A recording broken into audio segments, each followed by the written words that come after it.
Let's get straight into that meat story. Now, if you woke up yesterday morning, you would have picked up your City Press and had a look at the following story, and I'll read a little bit from it. It says that the City Press can today expose South Africa's food label lie as we publish, the City Press that is, the results of a landmark scientific study by Stellenbosch University. The products, among them household name retail brands, fell foul of new food label laws in a study conducted by the university's Animal Sciences Department in conjunction with the Independent Food and Allergy Consulting, etc. Attests on 139 products here. It's not a small sample, it's a big sample from a range of shops in 4 provinces, determined how accurately food labels reflected what was in the food consumers were buying. And it didn't make pretty reading. In the studio with me now is Karen Carstensen, food technologist at Woolworths. So what we're buying, Karen, at the moment in many stores, in many provinces and in many instances is not what it says on the label, apparently, according to City Press. Are you familiar with the article?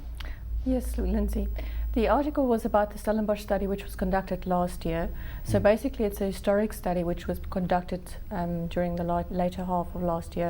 139 products sampled throughout the country, different provinces, retailers, butchers.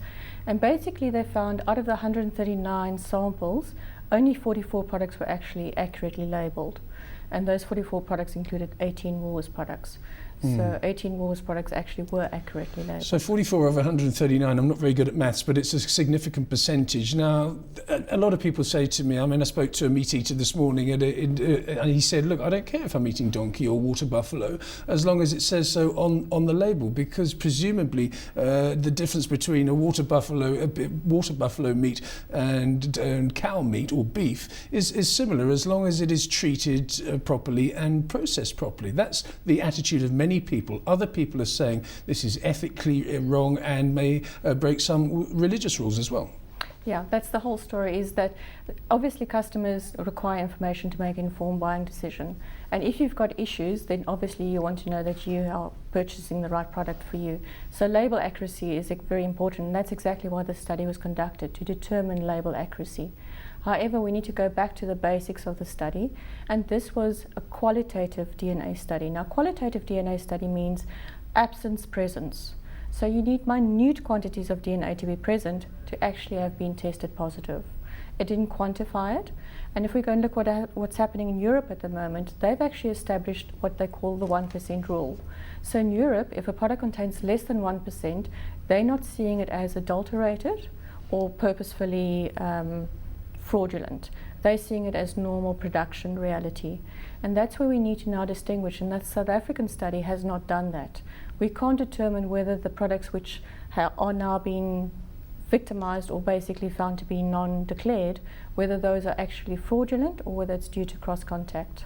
It doesn't matter if it's 1% or 0.0002% of pork that's in a product that shouldn't have pork. If you only eat halal meat or you don't eat pork, whatever the implications are, it is still wrong, isn't it? Yes, and obviously things like pork in our halal production site is a no-go. So production in our halal site does not have pork. However, when you get to other production sites where you've got multiple species being produced in the same facility, that's where you can have cross-contact. So a halal facility will never handle pork, so there's no risk of cross-contact. It's the facilities where you have all the species being handled and where you have the possibility of cross-contact. And that's where we believe a lot of these products actually have been potentially came in contact with other species. It had to happen, of course. I'm surprised it took so long after the horse meat scandal in the United Kingdom, where you saw the wholesale slaughter of horses and coming from places like Poland and going to the Netherlands, being processed and being sold in places like Tesco's. And it was a big scandal then, but it's died down a bit. Probably in the long term very good for the industry. You, as Woolworths, of course, have come out smelling of roses. 18 of the 44 products that were clean, so to speak, were yours, except for one, the French bologna. Just let's get the bad bit out the way first, the French bologna. What's wrong with it? Okay, so the French bologna, the label at the moment says pork, and it should only contain pork. However, it is from one of these production sites where we use multiple species, shared equipment, and we believe that the traces of chicken DNA is actually from the shared equipment. Yes, we're taking action. We take these things very serious. We want our labels to be accurate, as one of our cornerstones of our business is that our customers can trust us. And so therefore we are taking action. We are having it tested quantitatively to determine that. and we're obviously following up in terms of procedures and processes. But Tesco's in the United Kingdom, for example, when there was the first whiff of a scandal with a certain type of burger, I think it was, removed all that product from the shelves. You're not doing that, clearly.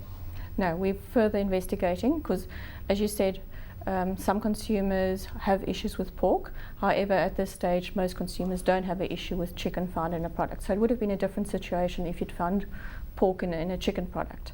But finding chicken in a pork product, we believe, is not the biggest issue, and we are following due process. And I said this is a historic study, so this happened last year.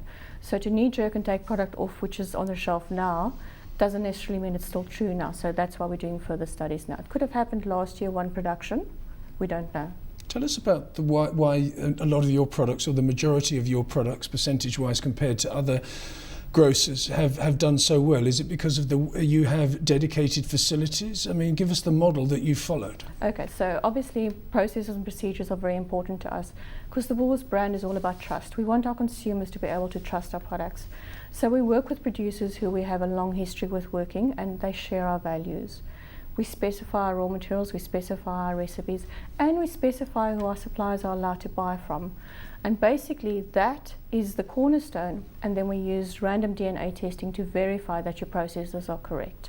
So yes, we believe that we've got due diligence in place, but this one that did test out of the norm, we are following up on that when taking further action on that. Indulge me while I tell you a story. I was at a restaurant on Saturday night. I was sitting next to a chap. He had a great big delicious looking piece of lamb. It was lamb rump, actually, I'd never heard of, and he said, I can recommend this. I said, I don't eat meat. He said, well, I'm in the beef business, and he actually turns out to be a very big player in the beef business, and he said he won't eat beef in South Africa because of the injections of hormones and because of the additives that go into the food chain that ultimately get inside the cow, and then the cow obviously onto the South African consumers' table. He will eat chicken, certain types of chicken, yours came up. He will eat fish and he will eat lamb, but not beef. Now, the point I'm making is that this scandal that's blown up because of the City Press work over the weekend potentially has the foundation to blow up into a bigger food scandal in South Africa. Do you think that might be the case?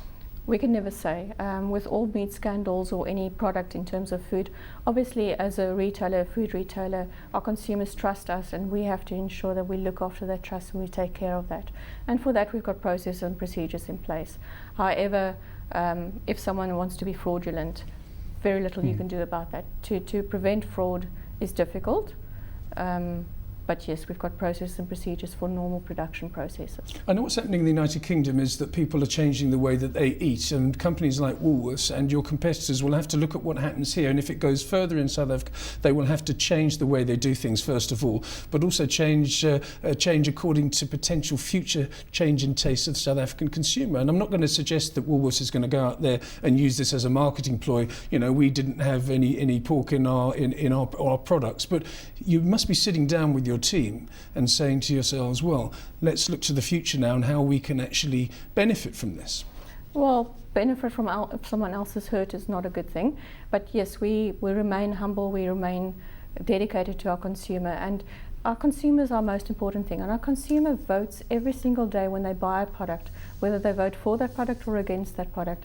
And we believe we've got our customers at our heart, and we actually deliver in terms of their trust, and that's the only thing we can do. We have to remain vigilant, we have to stay focused and stay with our processes and procedures. This was done by Stellenbosch University. Will you be taking out your own independent analysis, not only of your products but also of your facilities, and sort of following up on what Stellenbosch University has done?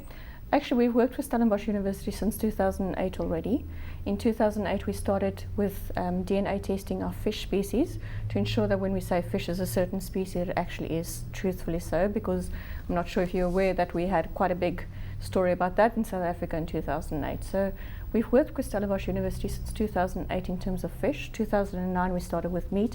So it's part of our routine process is that we've got processes and procedures, but they are verified through random independent testing, and Stellenbosch is one of those facilities that we do use to do testing programs. Very finally, how big is the meat business for a chain like Woolworths? Off the top of your head, quite important. Yes, it is. So obviously we sell a lot of fruit and vegetables, but we also sell a lot of meat, and then also recipe dishes which contain meat. So yes, meat is very important to us.